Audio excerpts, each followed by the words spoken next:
ఇంతకీ చంద్రబాబు గారే ఒప్పుకున్నప్పుడు అది అప్పన్నమైనప్పుడు ఆ అప్పుతోటే రాజధాని కడితే అది మరింత భారం అవుతుందా?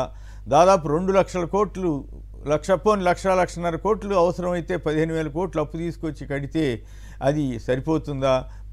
ప్రాథమిక సదుపాయాలకు సరిపోతాయా? అసలు ఏ పర్పస్కి ఇస్తారు? ఇవన్నీ సరే వర్కింగ్ డీటెయిల్స్ తర్వాత తెలుస్తాయి అనుకోండి. బట్ వీళ్ళు ఎంత సందడిగా అసలు ఇదిరిపోయిందని చెప్పి ప్రచారం చేస్తున్న తీరు, ఇది బీహార్కేమో 59,000 కోట్లు గ్రాంటు, ఆంధ్రప్రదేశ్కి వచ్చేసరికేమో 15,000 కోట్ల అప్పు. దీనిపై ముందుగా కృష్ణరాజు గారు మాట్లాడతారు. సార్, ముందుగా మీ అందరికీ కూడా శుభోదయం అండి.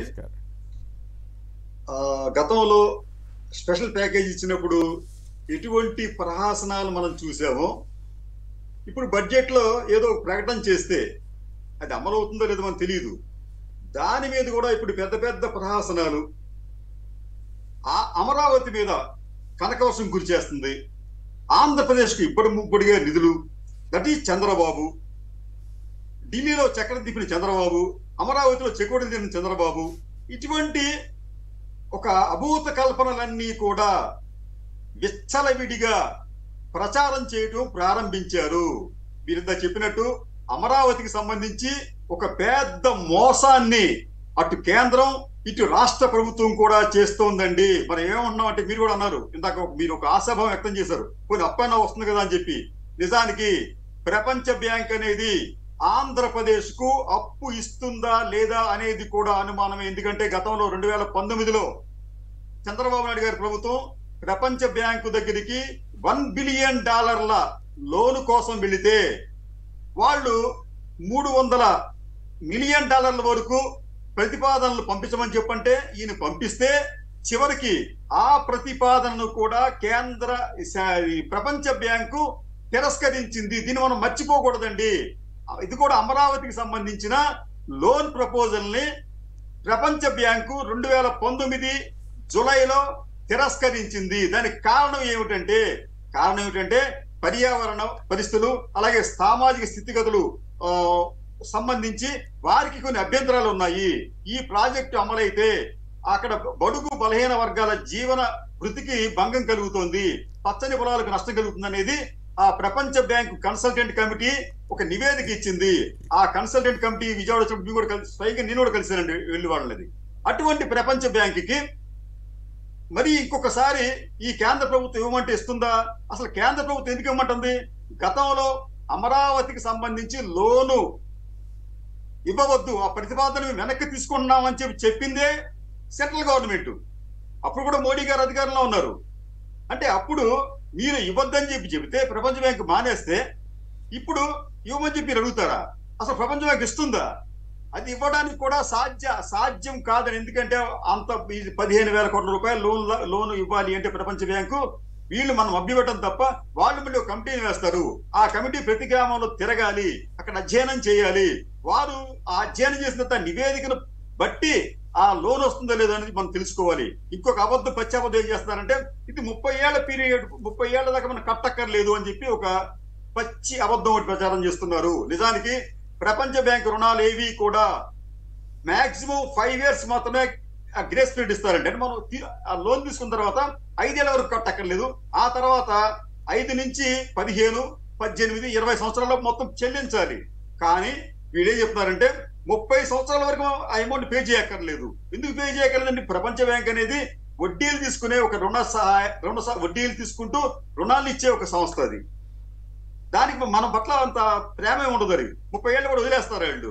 సరే, కేంద్ర ప్రభుత్వం గ్యారంటీ ఇస్తుంది కాబట్టి అని చెప్పంటుంది. అయితే కేంద్ర ప్రభుత్వం నిజాన్ని చెప్పాలంటే ఈ మోడీ గారి ప్రభుత్వం చాలా గొప్పలకు పోయి పక్కన ఉన్న శ్రీలంకకి, భూటాన్కి, లేదా మాల్దీవులకి, ఇటువంటి దేశాలకి దాదాపు ఈ 2 ఏళ్లలో దాదాపు 90,000 కోట్ల రూపాయల ఆర్థిక సహాయం చేసిందండి. ఇదే ఆర్థిక సహాయాన్ని ఆంధ్రప్రదేశ్ కు అంటే 15,000 కోట్ల రూపాయల ఆర్థిక సహాయాన్ని ఆంధ్రప్రదేశ్ కు కేంద్రం నేరుగా ఎందుకు చేయటం లేదు? ఇది మనం గమనించాలి. ఎందుకు చేయట్లేదంటే ప్రహాసనం కాబట్టి. ఆంధ్రప్రదేశ్ కు వాళ్ళు ఎటువంటి సహకారం అందించే యోచనలో లేరు. ఆంధ్రప్రదేశ్ ప్రజలను మరోసారి వాళ్ళు మభ్య పెడుతున్నారు, మోసగిస్తున్నారు. మనం మరోసారి మోసపోతున్నాం. ఇంకో విషయం సార్, ఇక్కడ నారా చంద్రబాబు నాయుడు గారు వర్సెస్ నితీష్ కుమార్ గారు, ఒక్కసారి వారి పనితీరు మనం గమనిద్దామండి. నితీష్ కుమార్ గారికి పార్లమెంట్ లో కేవలం 12 లోక్సభ స్థానాలు ఉన్నాయి. నారా చంద్రబాబు నాయుడు గారికి అంటే జాతీయ స్థాయిలో చక్రం తిప్పే నారా చంద్రబాబు నాయుడు గారికి 21 స్థానాలు ఉన్నాయి. అయితే ఏంటంటే కేవలం 12 స్థానాలున్న నితీష్ కుమార్ గారు చంద్రబాబు గారి మొత్తం చంద్రబాబు గారి ఖాతాలో వేయకూడదేమో. 3 బీజేపీ కూడా ఉన్నాయిగా. ఇదంతా ఎన్డీఏనండి. అంటే బీజేపీ కూడా బలం మీకు తెలుసు, నాకు తెలుసు అండి. ఇక్కడ బీజేపీ కట్టాలు 100 కన్నా తక్కువ ఓట్లు వచ్చినాయి కాబట్టి మనం ఆ సీట్లు కూడా మనం టీడీపీ కట్టాలు వేసుకోవచ్చు. మనం ఇబ్బంది ఏం కాదు సార్. అది బీజేపీ స్వయంగా సొంతగా బలం లేదు ఇక్కడ. అది చెప్తే మనం పక్కన పెడదామండి.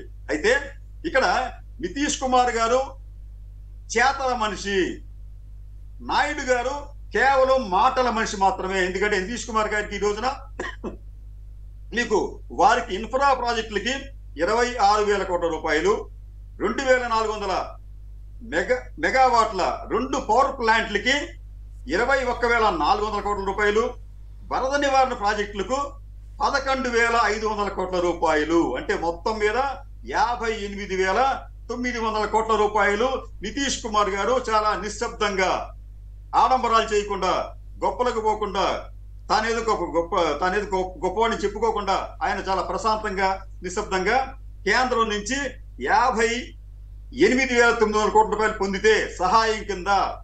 అయితే ఏపీ మాత్రం ఇప్పటి వరకు కూడా కేంద్రంలో ఒక పైసాను కూడా హామీ పొందలేకపోయింది. పోలవరానికి ఎంత ఇస్తారో చెప్పడు, ఎప్పుడు ఇస్తారో చెప్పడు, ఇస్తామని చెప్పి అంటారు, మా బాధ్యత మీరు నెరవేర్చుకుంటామని చెప్పి అంటారు. గత 10 ఏళ్ళకి ఇదే మాట చెప్తున్నారు. అమరావతికి సంబంధించి మేము లోన్ ఇస్తాం, లోన్ ఇప్పిస్తాం అంటారు. అయితే దీనికి సంబంధించి లైక్ మన మ్యూచువల్ గ్రాంట్, దాన్ని సంథింగ్ అది ఒక మాట సార్, మ్యాచింగ్ గ్రాంట్ కింద మళ్ళీ రాష్ట్ర ప్రభుత్వం కొంత అమౌంట్ పే చేయాలి.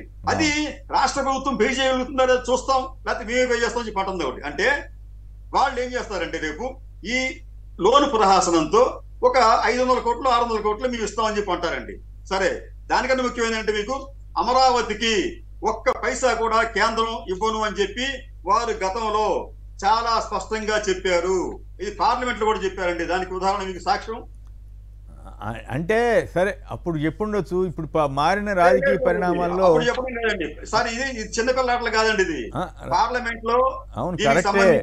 పార్లమెంట్ లో చెప్పిన ఎన్నో మాటలు మారుస్తున్నారు కదా. ఆంధ్రప్రదేశ్ ఒకసారి ఆగండి సార్, కేసర్ గారు, వీరు ఇది చిన్నపిల్లల ఆట కాదు. ఇది మోడీ గారు తన ప్రభుత్వాన్ని కాపాడుతున్నారని చెప్పి బీహార్ కో ఏపీకో అయాచితంగా సహాయం చేస్తే దేశంలోని మిగతా రాష్ట్రాలు అంగీకరించవు.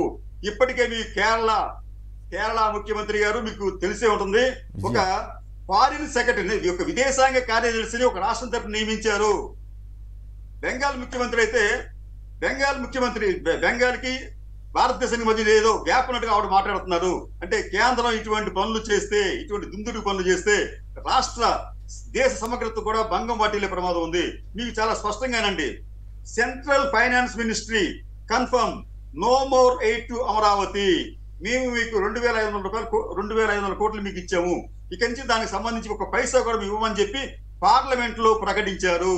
కాబట్టి ఏంటంటే వాళ్ళు ఏది ఇస్తారు మనం తీసుకుందామని చెప్పి అనుకుంటే అది ఖచ్చితంగా భ్రమలతో కూడిన అంశం అవుతుంది తప్ప అవన్నీ కూడా మెటీరియల్స్ కావు. కాబట్టి ఏంటంటే ఈ కనకదారులు పడిపోవడం, కనక వర్షాలు, దట్ ఈస్ బాబు రాజస్వం. ఈనాడు వాళ్ళు మొన్న ఈ మధ్య మీరు గమనించారో లేదో, ఈనాడు వాళ్ళు అసలు రాయలసీమకి రోడ్లు పడిపోయినట్టు, ఇండస్ట్రీస్ వచ్చేసినట్టు, ఇప్పుడు అమరావతికి రాజస్వం వచ్చేసినట్లు, అసలు సినిమా చంద్రబాబుని మించి చూపిస్తున్నారు, సినిమా చూపిస్తున్నారు. నిజంగా వస్తే సంతోషమే. కానీ మళ్ళీ ఇంకోవైపు ఏంటి, జగన్ ప్రభుత్వంలో అట్లయిపోయింది, ఆర్థికంగా క్లిష్టంలో ఉన్నాం, విధ్వంసం అయిపోయింది. ఇప్పుడు మీకు గుర్తుందా, అదుర్సు సినిమాలో తోట భరణి జాతకాలు చెప్తుంటారనమాట. ఎంఎస్ నారాయణ వెళ్ళి ఆయన దగ్గర జాతకానికి వెళ్తాడు, వేరే పర్పస్లో ఉంటే జాతకం చూపిస్తాడు. ఆ జాతకంలో నీకు అది బాగోలేదు, ఇది బాగోలేదు, ఆ రేఖ బాగోలేదు, ఈ రేఖ బాగోలేదు అని చెప్తూ ఉంటాడు.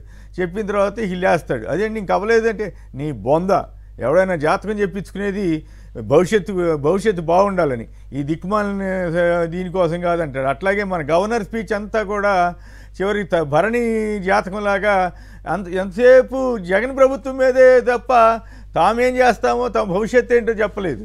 ఇప్పుడు కూడా ఇట్లా ఇవన్నీ కూడా కలిపితే ఇది ఈ గందరగోళం ఇదే కంటిన్యూ అయ్యేటట్లుంది కృష్ణరాజు గారు.